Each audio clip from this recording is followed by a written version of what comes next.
Je sais pas pour vous autres, là, mais moi je commence à être écœuré en crise des discours sans nuance. C'est pas parce que je pense que je suis meilleur que les autres ou je veux faire la leçon aux autres, ça n'a pas rapport, là. Qu'on soit à gauche ou à droite, c'est le tribalisme qui l'emporte sur la subtilité dernièrement.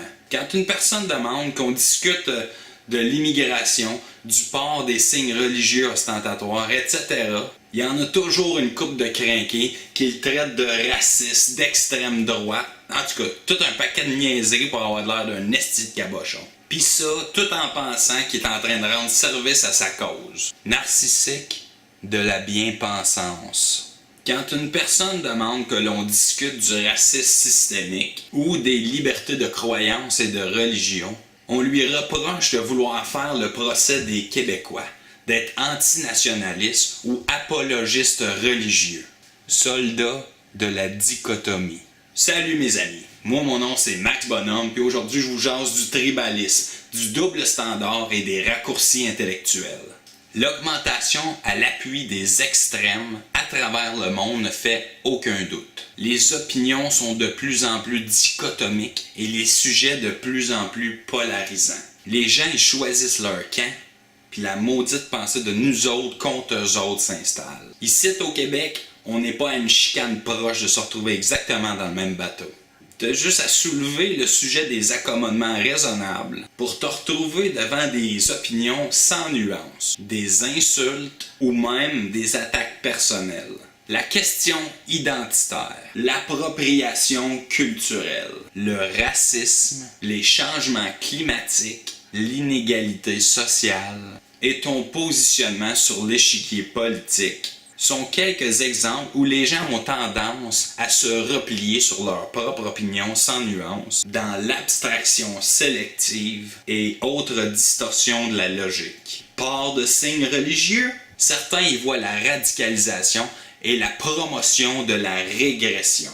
En réponse, certains s'insurgent appelant au racisme, à la xénophobie. Liberté d'expression, les deux camps s'accusent de museler l'autre et empêcher l'écoute et le débat. Au final, tout le monde parle, personne s'écoute. Les gens à droite se plaignent de notre société victimaire où on gère nos problèmes en favorisant systématiquement la marginalité, où on impose à la masse une soi-disant dictature d'idéologues, de gauche folles, de communistes et bien d'autres. Oh oui, pis on est vraiment bon pour se traiter de nom. À gauche, c'est pas ben mieux, là. Du moment que quelqu'un remet en cause le multiculturalisme, l'immigration ou l'ingérence gouvernementale, on peut être certain d'en voir une partie sauter sur l'occasion pour traiter le monde de raciste, de fasciste, d'extrême droite, intolérant, xénophobe, islamophobe, pis toute la patente. À un moment donné, là, ça va faire, Calvas. Je commence à penser qu'en tant qu'être humain, là, on n'est rien qu'une petite gang de tarlats. Des tarlats qui entretiennent leur distorsion cognitive par mécanisme de défense. C'est tellement plus facile de se laisser influencer dans des idéologies déjà toutes préconçues. Des façons de penser qui nous demandent justement de pas penser ben fort. Je sais pas si c'est corrélatif, on a toujours été tata de même, là. Mais il me semble qu'on s'aide pas ben avec les médias sociaux. Ce crise de double tranchant d'avoir accès à de l'information qui nous ressemble, entretenue par des algorithmes qui sont bien plus faits pour nous gaver que nous faire réfléchir. C'est pas un secret pour personne qui a déjà écouté mes vidéos précédentes. Ouais, si c'est pas le cas, là, vous manquez de quoi?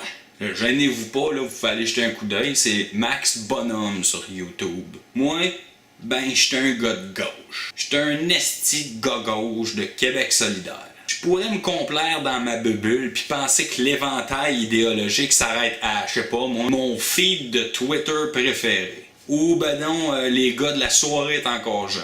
Tout ce qui va dépasser de la ligne que j'ai tracée dans le sable est scandaleux et réservé aux colons. Mais non. Faut sortir de sa zone de confort. Le papillon, là, il faut bien qu'il sorte de son cocon s'il pense un jour pouvoir au moins battre une fois des ailes. Je suis à Radio X? Amène-en, ça me fait pas peur de me faire brosser dans mes idées. Il s'en raconte-tu des clichés pis de la foutaille sur ce poste-là? Mais-en.